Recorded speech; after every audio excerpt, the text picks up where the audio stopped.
दोस्तों नमस्कार। से आप सबके साथ मैं हूं दीपक कुमार। अभी अभी एक जानकारी आई है और जानकारी ये कि के पाठक का एक और फरमान आ गया है। जी हां, अब तक हमने आपको बताया था कि किस तरह से के पाठक ने विद्यालय में बच्चों की पढ़ाई का नुकसान ना हो, बच्चों के पठन पाठन का कार्य व्यवस्थित तरीके से चले, इसको लेकर फरमान पर फरमान जारी किया गया था, जिसके कारण शिक्षक समूह में इन फरमानों को लेकर थोड़ी नाराजगी थी, थोड़ा आक्रोश था और मुद्दा कोर्ट तक चला गया। इसको लेकर पीआईएल तक दाखिल हो चुका है।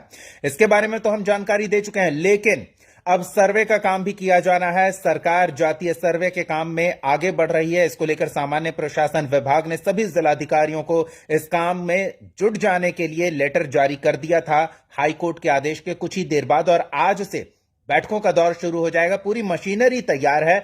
शिक्षकों को ट्रेनिंग पहले ही दी जा चुकी है। करीब 70-75% काम भी हो चुका है और जो 20-25% काम बाकी है वो काम तेज गति के साथ जल्द से जल्द खत्म करने पर सरकार का फोकस है। और इसके लिए सबसे जरूरी होगा मैन पावर, और ये मैन पावर शिक्षक समूह होगा। लेकिन के पाठक ने एक फरमान जारी किया था कि किसी भी विद्यालय के शिक्षक से गैर शैक्षणिक कार्य नहीं लिया जा सकेगा। तो कोई भी विद्यालय का शिक्षक पढ़ाई लिखाई के अलावा और किसी भी प्रशासनिक कार्य में नहीं लगाया जाएगा जिससे विद्यालय में पठन पाठन को नुकसान हो, पढ़ाई लिखाई प्रभावित हो। इसको लेकर शिक्षकों की कुर्सियां तक खींच ली गई थी फरमान जारी कर। लेकिन अब कहा यह जा रहा है कि के पाठक ने पहली बार ऐसा किया है, यू टर्न लिया है। लेकिन इसे यू टर्न नहीं कहेंगे, इसे शिक्षा विभाग के अपर मुख्य सचिव के पाठक के पिछले आदेश में किया गया एक अलग संशोधन कहेंगे। संशोधन इसलिए क्योंकि आदेश को पूर्ववत रखा गया है, किसी भी शिक्षक को गैर शैक्षणिक प्रशासनिक कार्य में नहीं लगाया जाएगा। लेकिन जी हां, यह लेकिन है जो एसीएस के पाठक को लेकर यू टर्न वाली बात चर्चा का विषय बन गई है कि उन्होंने अपने पिछले आदेश को लेकर यू टर्न लिया है, जो कि सरकार के दबाव के बाद, मंत्री जी के दबाव के बाद और शिक्षक समूह के दबाव के बाद भी उन्होंने अब तक अपना कोई फरमान वापस नहीं लिया है, किसी में कोई तब्दीली नहीं की है। पर इस बार ऐसा करना पड़ा क्योंकि इस बार सरकार से जुड़ा मुद्दा है, राज्य से जुड़ा मुद्दा है, राज्य की जनता से जुड़ा मुद्दा है और जनहित से जुड़ा मुद्दा है।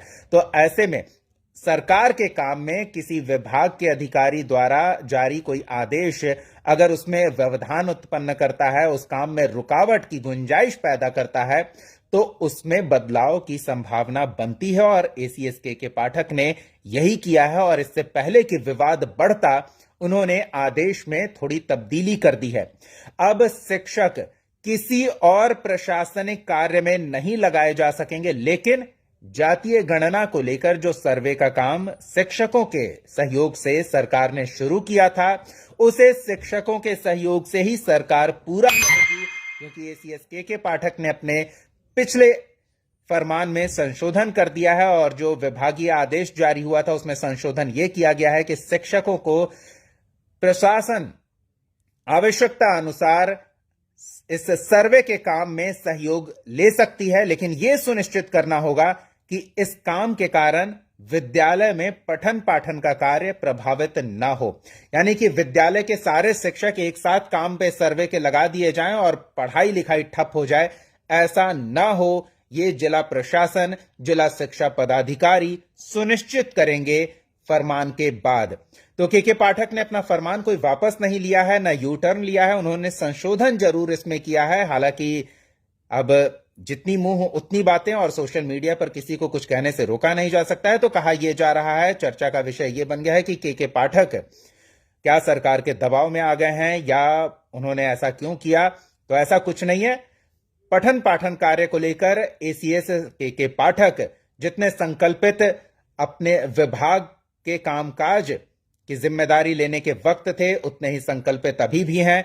लेकिन सरकार का काम भी प्रभावित न हो, विभागीय काम भी चलता रहे, तो पठन पाठन भी सही रूप से जो शिक्षक होंगे उपलब्ध, उन्हें विद्यालय में पढ़ाना भी होगा। और जो शिक्षक सर्वे के कार्य के लिए खाली किए जा सकते हैं, उन्हें सर्वे के काम में लगाया जा सकेगा। यानी कि शिक्षकों का काम तो बढ़ रहा है, लेकिन यह सुनिश्चित किया जाएगा कि शिक्षा प्रभावित ना हो, बच्चों की पढ़ाई लिखाई प्रभावित ना हो। और ऐसे ही जिला प्रशासन शिक्षकों को सर्वे के काम में लगा सकती है, ये सुनिश्चित करते हुए कि विद्यालय में शिक्षक उपस्थित हों, पढ़ाई लिखाई का काम चलता रहे। इस पर आपकी भी राय चाहेंगे, कमेंट सेक्शन में अपनी प्रतिक्रिया जरूर हमारे साथ साझा करें। फिलहाल इस वीडियो में इतना ही। बहुत बहुत धन्यवाद हमारे साथ जुड़ने के लिए। नमस्कार।